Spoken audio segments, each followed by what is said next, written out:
The world is changing at breathtaking speeds, with trends and fads popping up and passing away at breakneck pace.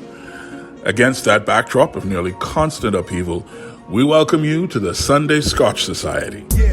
Over delectable, sumptuous scotches and with the occasional good cigar in hand, we have open, honest, and uninhibited conversation about whatever strikes our fancy.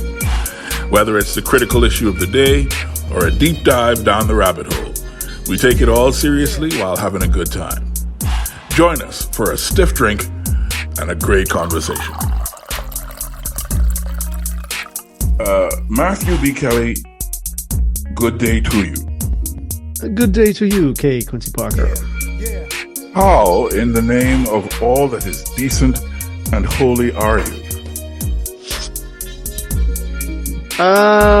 Darn well. And yourself? I am splendid. I am fabulous.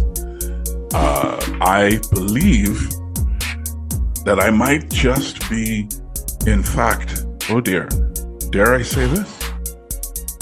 I think I might be glorious. Yeah, okay. having had some seconds to consider it, I am in fact glorious. I don't know if check it out. Our listeners have had the beautiful experience of being found in the position to declare one's self doing gloriously, but it is a truly spectacular feeling to be doing gloriously well. I feel like Great. I feel like I have only one small, one niggling piece of business to attend to. And that, of course, is my journey to show off my orange Speedos at the end of this summer. Hold fast to dreams, for when dreams go. Hold fast to dreams, hold fast to dreams. That is fine. How is your knee? My knee is good. Awesome. It is. I mean, it still has the occasional twinge, but things there have improved tremendously as well. Excellent. Yes. So, on this episode of the Sunday Scotch Society, once again, we are, let me rephrase, I'm straying from our moniker into the world of whiskey from the Midwestern United States. We're going to the hills of Kentucky for some genuine bourbon whiskey that is handmade in the hills of Kentucky. It is 114 proof, and it is one of the sort of premier expressions of a very, very prestigious but lesser known distillery in the Kentucky Hills called Willett Distillery or Willett Distillery. And Willett is one of those things that it's almost a calling card to prove that you're a real bourbon aficionado. They're very, very, very quiet about their products. They're not as well known like as Maker's Mark or as Bullet, but if you are a true Kentucky bourbon aficionado, you know about Willett. And today I'm going to be sipping the Noah's Mill, very limited expression, and it's one of my personal favorite bourbons that I've had in the last year or two. And I'm really excited about it. It has a pretty interesting history. Back in the day, it used to be one of those bourbons that had an age statement. They used to call it a 15-year-old bourbon, which would mean now, I don't know if you remember this, but an age statement is determined by the age of the youngest whiskey in the batch, not the oldest. So a 15-year-old bourbon means that the youngest whiskey in it is 15 years old, and that is not the case with the current production of Noah's Mill. That fell by the wayside some time ago, but now they are using their own stock to create the blend that goes into creating the Noah's Mill bourbon. Like I say, it's 114 proof, and the reputation is exquisite. My own personal recollection of the first time I tried it is very, very positive. So I'm looking forward to seeing what today's sip will bring for me. So that's what I'm doing. What about you? I continue sacrilege. This time, however, by introducing the variety of wine into the repertoire. So I took a look at the available whiskeys down here on Freedom Island, and I was not really that moved to pick up a bottle, especially at those price points. So I'm taking a chance on a label that I have never tried before. Actually, it's the first time I've encountered it. Bread and Butter. Got a nice Cab Sav from 2022 here. And we're going to see how that goes. I have many, many thoughts, but I will restrain myself until such time as you have given us your thoughts on the Bread and Butter Cab. So, Okay. But boy, do I have thoughts. Yeah.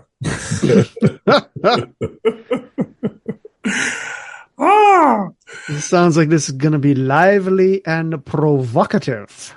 Well, in honor of the great late Darrell Miller, one of my heroes in the journalism profession, and also one of my heroes as a talk show host, I do not shy away from lively and provocative. And particularly with an election not far away from where we sit at this moment here in our country. This year there's elections in Trinidad and Jamaica, Belize, Suriname, I believe, and I think there's one other election happening this year in the Caribbean. And for us, it's next year. So, well, we'll see if he goes, if he waits until next year to call the election. But we will be sipping our Scotch or bourbon or wine, in your case, and watching the proceedings with great interest, whether or not we can decide together about whether we'll comment or not. We'll see. But there it is. Yeah. I'm trying to distract myself from the bread and butter, Matthew, but anyway. Anyhow. Woo! Okay. So this bottle of Noah's Mill is from batch 23-33. And it's aged in charred oak barrels, and it's bottled in Kentucky. This is the original small batch bourbon from Willett Distillery, and it's called Noah's Mill. It's way overproof. It's at 114.3%. And, ooh, man, the color is a deep caramel. And the nose, oh my goodness. Oh man, I can't wait for you to have a sip of this or have a go at this. The nose is really, really big. It's nutty. Maybe it's because I have them in mind, but I would say I get almost a macadamia nut overtone. Of course, there's caramel and corn because it's good bourbon. It's a little fruity No. on the nose, Mm, and you get a lot of that wood from the charred oak. And in honor of your traditional manner of dealing with the nose of these things, where you talk about what it brings to mind. What this brings to mind for me is, I don't know if you remember back in the day when you would actually go to the theater to watch a movie, and I am feeling that kind of nostalgia, but instead of popcorn, which there's almost a little bit of the popcorn, um, especially after you let it settle in the glass a bit. Um, Instead of popcorn, like I said, I think it is the macadamia nut thing that is in my mind, and so it brings to mind for me sitting in a movie theater with a bag of roasted macadamia nuts, and people around me are eating popcorn because I still have that corn, that corn sense. And maybe it's an old theater that has a lot of wooden elements, because I get that woody, almost dusty nature. Almost, yeah, it's like an old theater for me. And the main feeling that I get off the nose is nuts with a little bit of fruit and some sweetness. I am really looking forward to tasting this. Once again, just to you should. remind you, it's the Noah's Mill small batch bourbon from the Willett Distillery in the hills of Kentucky. And All so right. here we go with my first sip. Oh my goodness. All right. So the first thing I want to say is it is 114 proof, but the burn of the overproof quality is not. It's the word that comes to mind is restrained. So the burn is there, but it does not feel outsized. It is not overly pronounced, which is weird because, like I say, it's 114 proof. But immediately after the burn, the first note that I have on my tongue is sweet caramel. And as I am letting it sit on my tongue, I get the nuttiness that is definite, and it is absolutely macadamia nuts, definitely. There's a little corn in there as well. I mean, it's bourbon, so you should definitely taste the corn. Mm. On the second sip, I'm getting a really a robust fruit, almost like planted. Maybe breadfruit that's roasted in butter and has a little bit of salt on it. And the feel of it, it feels very. The last time we had a bourbon, the feel of it in the mouth was a little astringent and it was a little thin. But this is a voluptuous, it is a voluptuous, inviting, almost creamy mouthfeel. It's really good. And that finish is very long. And sitting on the palate as I'm letting the finish develop, it's definitely the nuts, definitely the charred oak, with a little bit of the sweetness still there. Mm. Mm.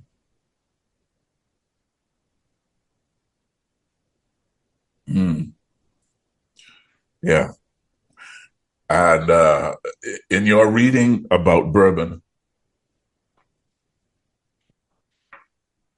it's my third sip now, just to let the flavors play some more.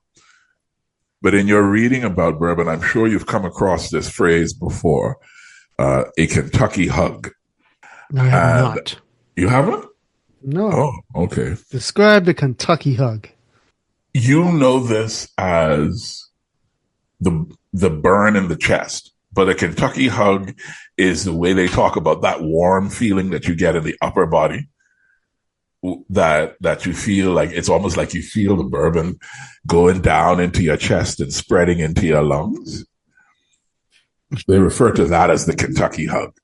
Okay. So there's definitely a nice warm Kentucky hug on the end of this here. I feel like we are in for a treat as our conversation and this tasting develops. But at this point in the game, the Noah's Mill small batch bourbon is sitting at a 4.5, maybe 4.6 out of 5, just from my first impressions. So as we have our conversation, I'll see how it develops. But just talking to you now and letting the finish develop and letting it sit on my palate a little bit more, the nuttiness is definitely still there, but I'm almost, in addition to the salted nut, it's almost like a candied nut, like candy brittle. You know what I mean? Mm-hmm. Like a peanut brittle type flavor. Oh, it's so good. It's so good.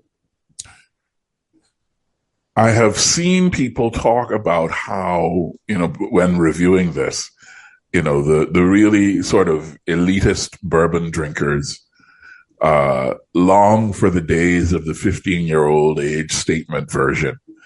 And they talk about maybe something ineffable that's sort of missing from the current issues.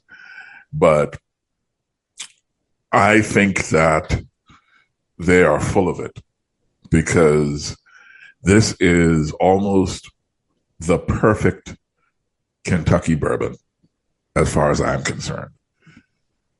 So for our listeners, if you see a bottle of the Noah's Mill, I won't say where I got it from because I'm not doing any advertising, but it is available here and now. So if you see the bottle, buy that.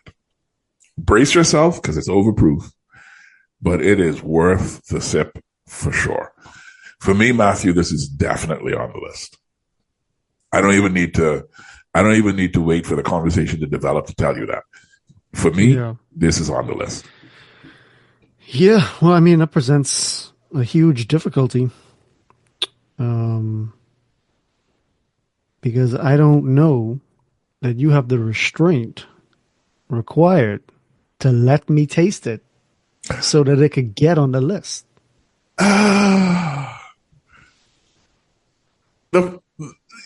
First of all, Matthew, you are not wrong. This great whiskey is going to miss the list because by your stipulation, we must both agree. You're not wrong. You are not wrong. But when you return to New Providence from Freedom Island, I will find a bottle of Noah's Mill by hook or by crook. If I have to beat someone's head in, I will find a bottle of this Now, for us to taste. that is the dedication that I look for from you as a great host. This is how we will ensure that our list is worth the paper it's not printed on. All right, it's your turn now. Tell me about the bread and butter, my friend. Tell you what is bread and butter. Okay. Nose.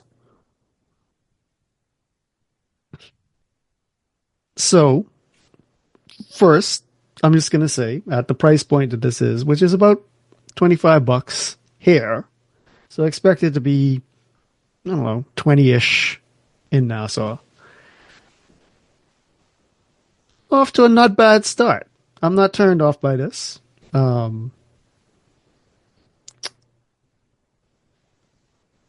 Deep fruit as a Cab Sav should give. Let's see. What does this remind me of?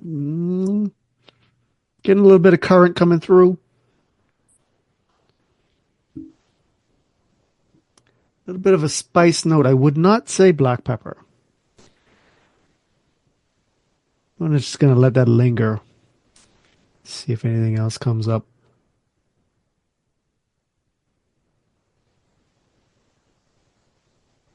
No. Wow, you are letting it linger. Yes, sir. No big particulars. Mm-hmm. But I'm going to... This is not a lot for me to describe on the nose here. And, let me try a little trick here because I've been letting this air for a bit so that my sip is... It's not one of those overly fresh ones from the bottle. Oh, okay. There's some floral notes. Oh, yes, I'm liking that. I'm going to go in for a sip. That is interesting. Okay, so a little bit on the dry side, as you would expect, but there's this lingering sweetness which is not overpowering. This is not a La Menthe Parot. I'm sorry, those words are not allowed to be said on the Sunday Scotch side. You're the editor, sir. I'm saying to you, one cannot say the words La Menthe Parot on our show. I'm saying you're the editor, and you've said it. I'm not editing anything. I'm letting you know that I'm ashamed that you would Listen, you would I only mention it. No. I'm mentioning it because when I stopped to pick this up, my ride picked up a bottle of said same unspeakable thing, and I held my tongue. I just said, "Is that yours?" He said, "Yeah, man." That was the end of the discussion. So, oh, there we go. This finish is long, and I quite enjoy that. And there's the little bit of nuts. This is reasonably full-bodied, quote unquote, but what I like to call a full body that I like that is not too sweet is chewy, and this is chewy enough for me. Yeah, it's not flabby at all. It's a little bit crisp. I wouldn't call it bright by any means, obviously. Okay, on the palate, it's a little bit more like black pepper, but just a lot of currants. I have to say, dude, for the price, I'm not mad at this at all. I'm gonna split this with someone after the show, and this will be done this evening. So now let's hear all these negative comments. It isn't so much negative comments. What it is there is a a kind of wine drinker that, okay, it's the type of wine drinker that I was 35 to 40 seconds ago. A person who hears the name of a vineyard, or a wine producer like Lamothe Perot, and immediately turns their nose up in the air and says, "Oh, please, that is not good wine." The problem with that is that that in the case of Lamothe Perot, they've been around since 1981. They are in Bordeaux in France, and they produce excellent wine, excellent Bordeaux type wine. What they sell here in the Bahamas is the absolute bottom of the barrel, because that seems to be what the palate of the typical Bahamian wine drinker enjoys. They like sweet things. They like sweet things. But it is entirely possible to buy an incredibly nice bottle of Lamothe Perot, good Bordeaux red wine. The same sort of snobbery is often attached to bread and butter. And I have friends who drink wine who think that bread and butter is trash, which is unfortunate because, California is one of these sort of hotbeds of wines that are very widely discussed. There are some people who swear that they would only drink Napa Valley or only drink Sonoma Valley or only drink the coast or whatever the case may be. But this particular wine, the bread and butter Cabernet Sauvignon, is a very popular wine. And sometimes popular is almost,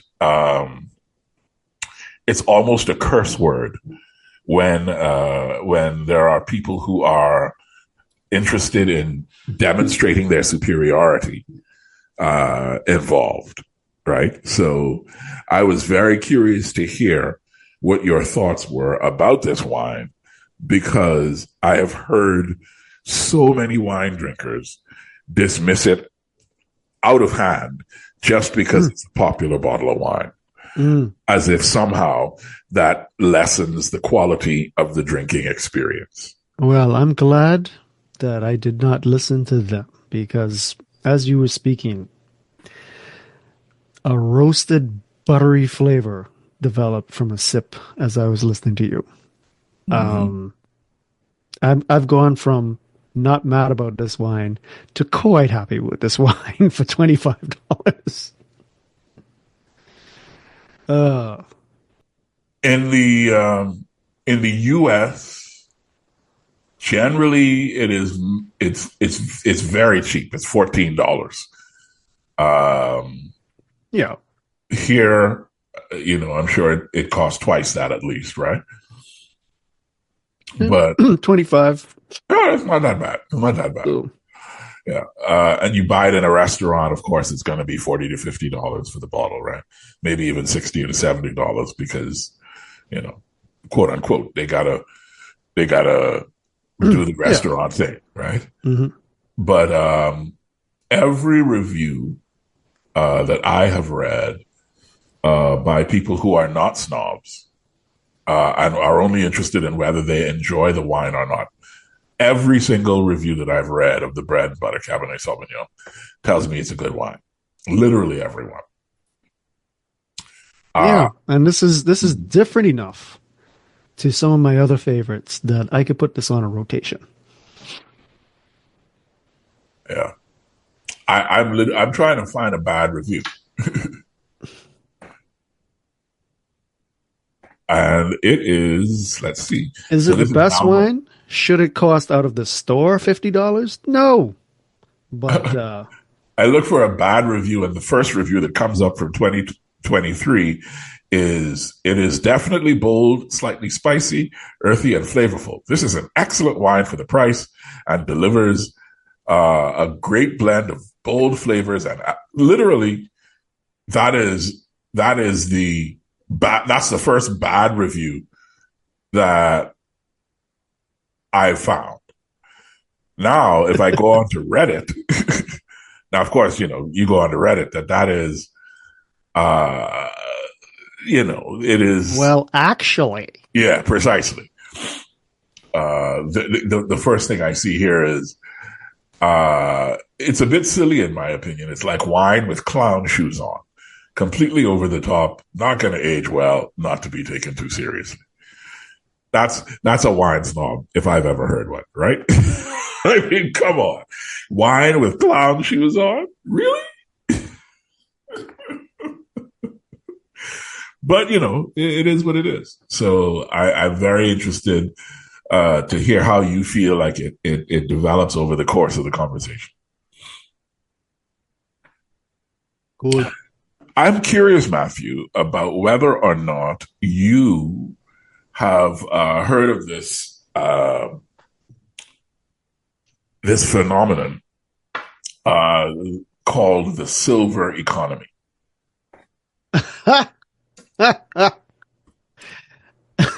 Okay. I don't know what brings that up, but go ahead. Well, I mean, it's something that I've been thinking about. I'm not sure what the laugh was all about, but I shall enlighten you. yeah, I'm sure. But I'm please sure. continue.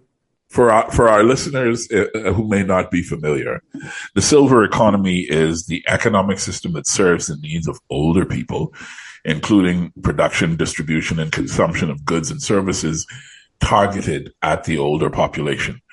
And the term is based on the idea of using the purchasing power of older people to drive economic growth, but also in the human rights space.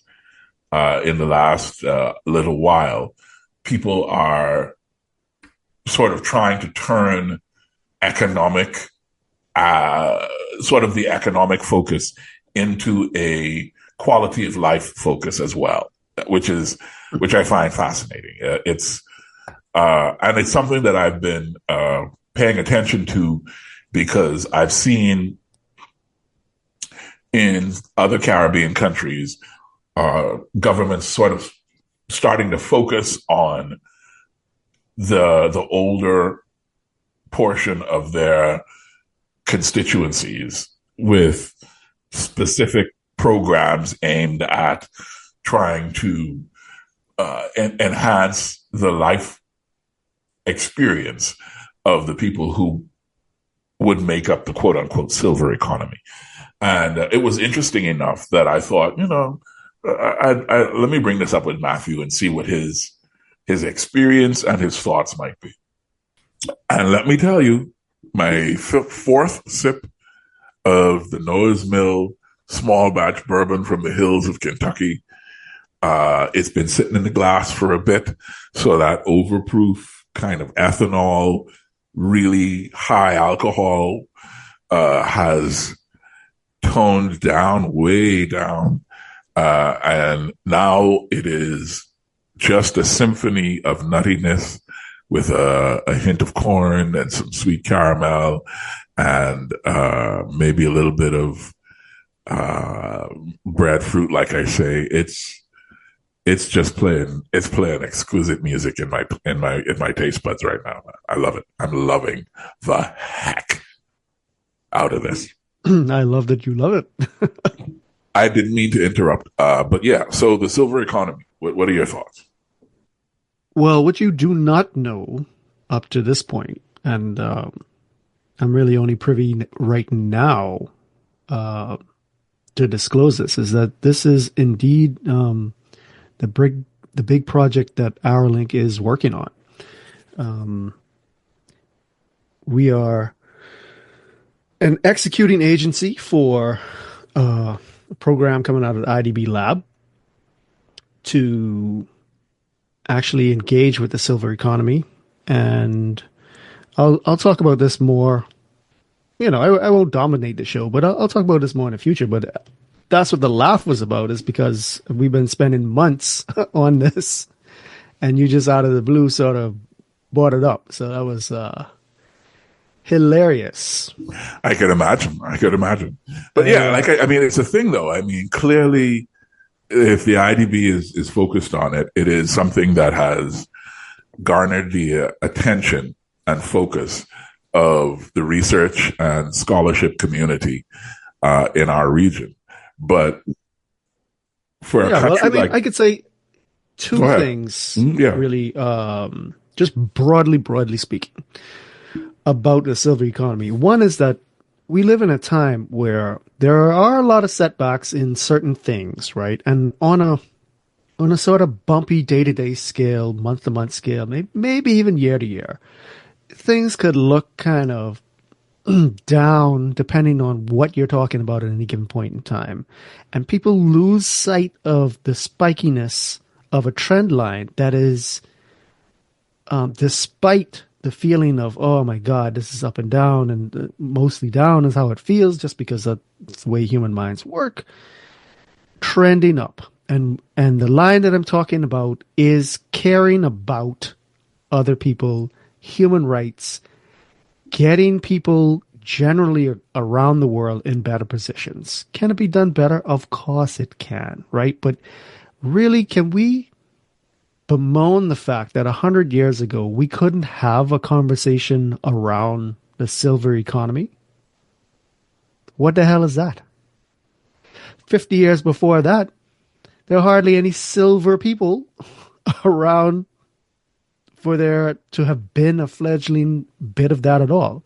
So I just want to say, first of all, there's that. Our capacity and care has increased. The second thing is the demographics really are pushing in such a way that the culture, society, and politics has to address this, or there'll be even more of a problem than there would be if you just sort of let things ride. Because in a lot of countries, most around the world, and indeed, we are now below replacement population levels. And so a huge chunk of our overall population is going to be people 60 plus. That's just the way it is. We didn't have a lot of babies. Yeah, but before you continue, you are using a lot of sort of coded language, and I want you to unpack some of that language just a bit. Like say the last sentence that you said again, but say it with terms that are not specific to the work that you're doing for Arolink. Yeah, no, all I'm saying is that there is an increasing burden on society when people come out of the productive workforce, and the society has to give them what is in the social contract, i.e., you don't leave old people by the side of the road just to die. Like, we have to be, we have come to the point where we do care, and we can take care of older people. Also, though, like you mentioned, older people, this is not in every economy, but in ones that have developed a middle class, so to speak, the people in this age range, even from, I would say from 50, really have a huge chunk of disposable income that they, whether you look at it as a nest egg or they just exited the prime of their productive capacity and therefore their income, there's a lot of money tied up there, right? But also they need to make sure that that money can take care of them for the long haul. So it's not like, you just, okay, I've retired, I got a huge nest egg, it's time for me to invest. That's not how it works. But at the same time, you can't just allow all of that capital to be sequestered out of a system that is used to having that capital. So there's that angle that you have to take care of, but you still have to take care of the fact that the reason that capital is being taken out is because people got to take care of themselves when they get older. So that's why I'm saying that the society, culture, and political environment have to respond to this. It's not if they don't, then things are going to be really bad, both for people in the silver range and for everyone else. What I find fascinating, Matthew, is that it has become a matter of academic study and research and institutional study and research and even institutional action, seemingly, and I'm only going to speak for the Bahamas, seemingly before it has become a matter of community action. One of the things that I have found fascinating over the years is the relationship between young Bahamians and their parents. In my father's generation and the generations before, parents were cared for and considered once they exited the workforce, let's say, right? Or even before then, once a child had become a productive member of society and they were, they reached a certain earning potential and a certain earning reality, and their life was stable and they were capable of supporting a family or whatever the case may be, the natural order seemed to be to look after your parents. But I don't think in modern Bahamian society that is still the case.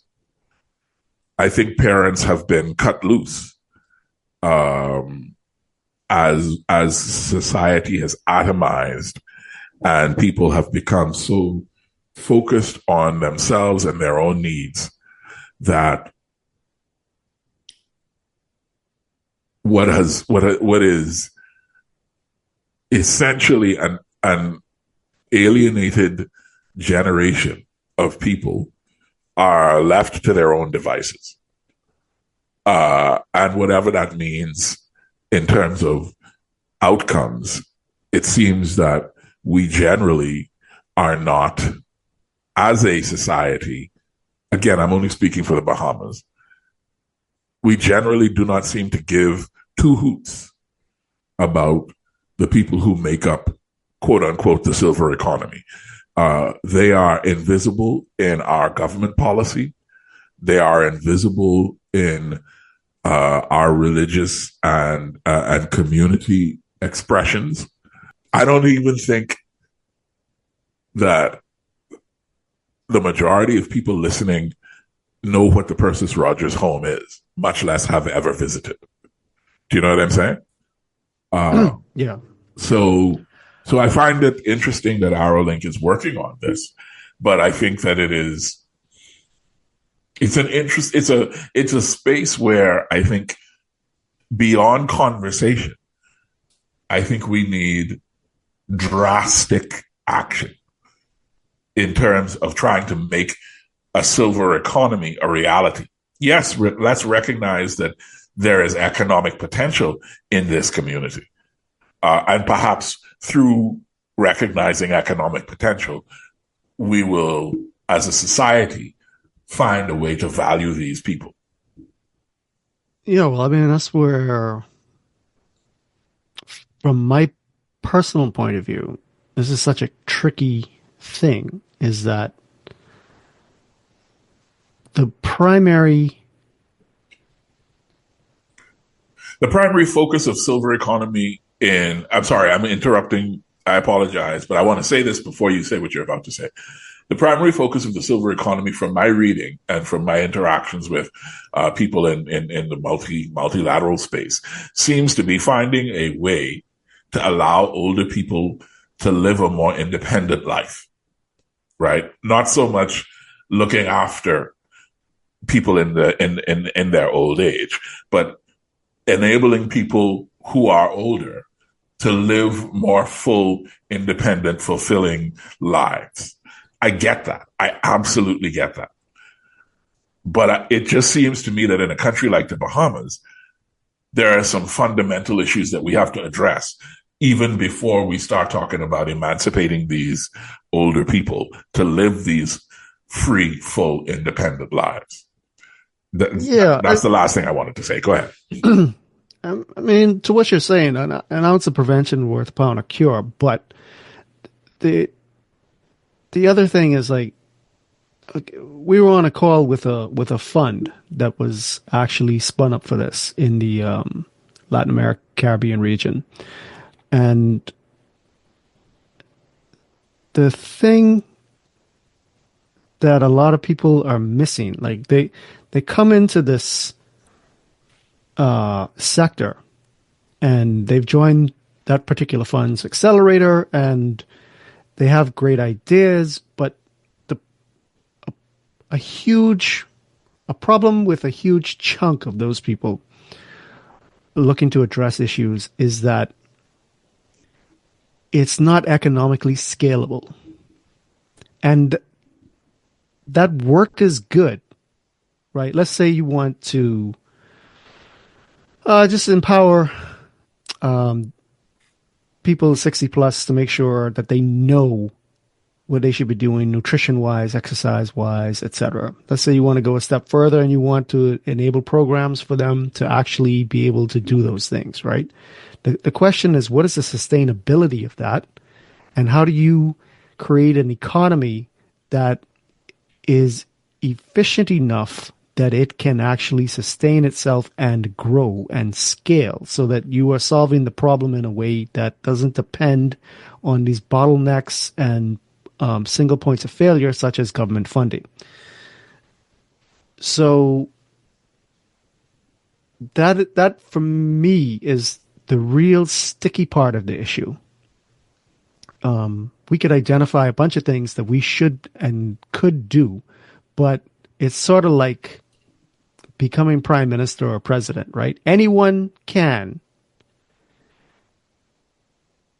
but not everyone can, if you get my distinction totally. there. Yeah, right? I totally do. Yeah.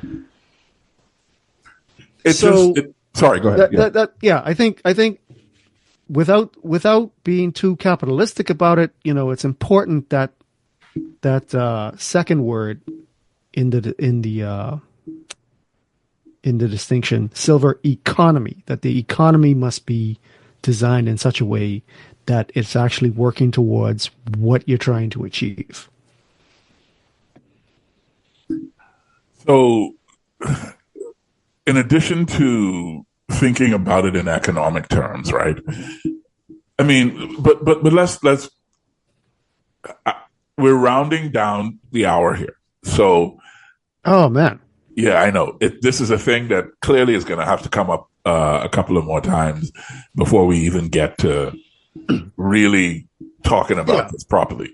Yeah, this is all just preamble. Yeah, let's consider this an introductory, conversation. But the term silver economy is based on the purchasing power of older people, using that to drive growth. That is a concept that should fill not only the government agency and public sector with glee, but it should also fill private enterprise and capitalism with a fervent desire, because these are the people who have worked for 30, 40, 50 years.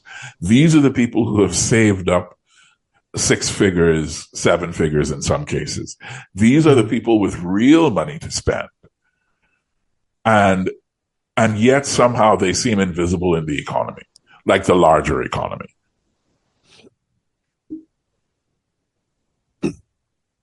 Yeah, I'm not going to disagree with that as a broad stroke, but the data and how it breaks down is complicated. Like what is the percentage in any given economy? What is the percentage of these people? Right? What is the rate of increase? What is the percentage of those people that have a net worth between X and Y versus A and B, right? What's the spread there? So I think they are reacting with a little bit of glee from a twisted sort of perspective, just knowing, politically speaking now, knowing your constituency and knowing that you have to cater to people who have a little bit more power, which is what these people are. They've been in their respective games for 30, 40 years. They've amassed capital for 30, 40 years. It's not like these people don't have any say. Yeah, but right. But then, but there's a section of them that are doing terribly. I was just going to say in a huge way, yeah, right? Yeah, this is a microcosm of the broader economy and the issues of the disparities of incomes, and what is the purpose of an economy? Because as you get closer to death, right, you care less and less about the shiny car and how much jewelry you may have had, right? And it just clarifies and crystallizes the question: why are we doing this? What is the point? What are we actually trying to achieve with an economy? Are we just trying to drive up GDP? Number go up? Is that the game? That's too coarse a measure. So I think that some real key insights will come out of looking at the silver economy and these people who are in the golden years, But purely as an economic construct, though, my only sort of caveat in terms of, again, speaking specifically in the context of the Bahamas, thinking about the silver economy, is the gaping inequality, right? Between some people who have successfully navigated economic development and have significant capital and are proper targets for economic development, and the other people who have scrimped and saved and worked and scrapped their whole lives and spent all of their substance to empower their children or to empower other people, rather than being able to amass the wealth that a silver economy theoretically should target. So I think that navigating that inequality is why I am interested in having this discussion with you in this forum, because I know that we as a country love to use sexy new buzzwords without real deep and serious consideration. And I think in this instance, when it starts to come up in our political discussion, I would like for people to be a little more discerning, I guess, in how we consider what we are going to do with that part of our population. Well, I'll say this. Sure, we're at the stage where we're going to be having a lot of conversations with a lot of people, and that includes the corporate world, it includes government. And I'm going to bring,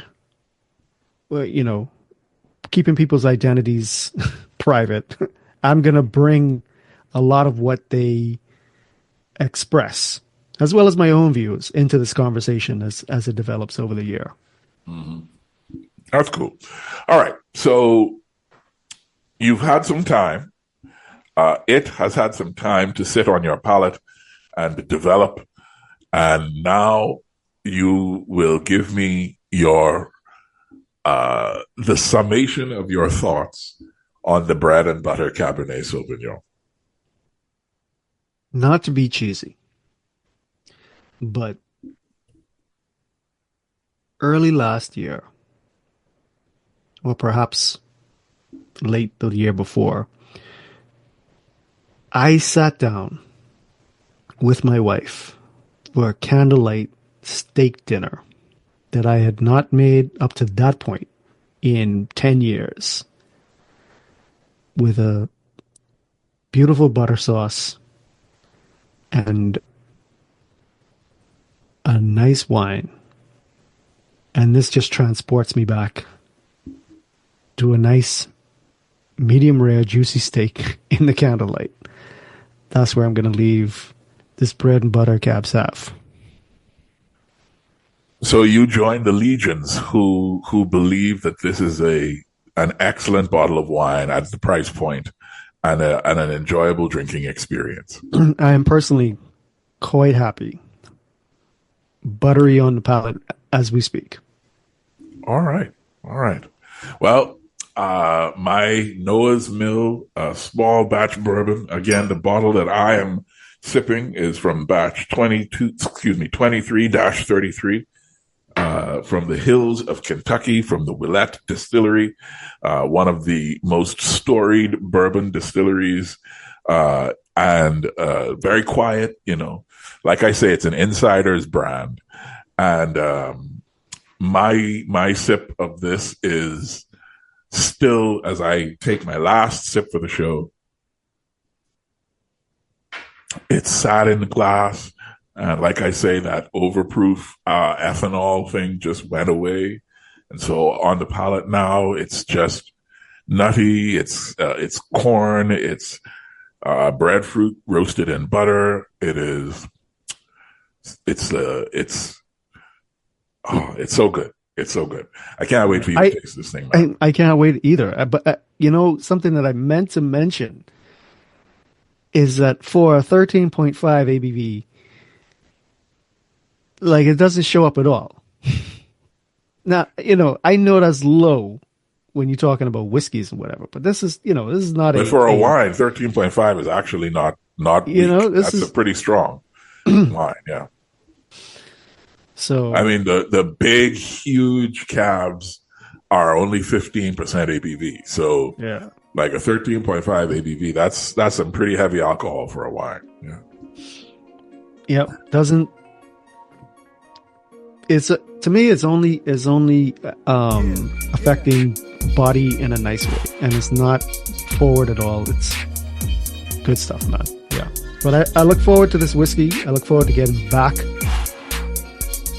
to the whiskey routine, and I look forward to seeing you in person at some point, sir. At some point, my brother. Enjoy Freedom Island. It was a pleasure to chat with you as usual. As I say, I expect this silver economy conversation to be a long one, and I'm looking forward to it, my friend. Yes, sir. That's that over, my brother. Ciao.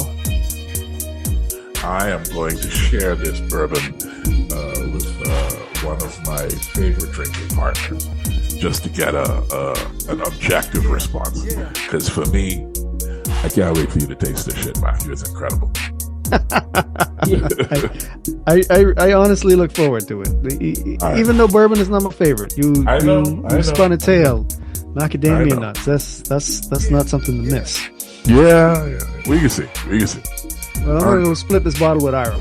Yeah. Enjoy yourself then. Okay. Alrighty, bro. Take care. Yeah.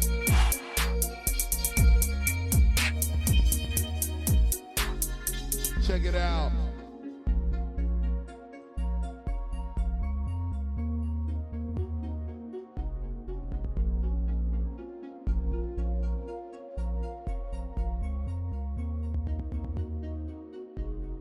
Yeah.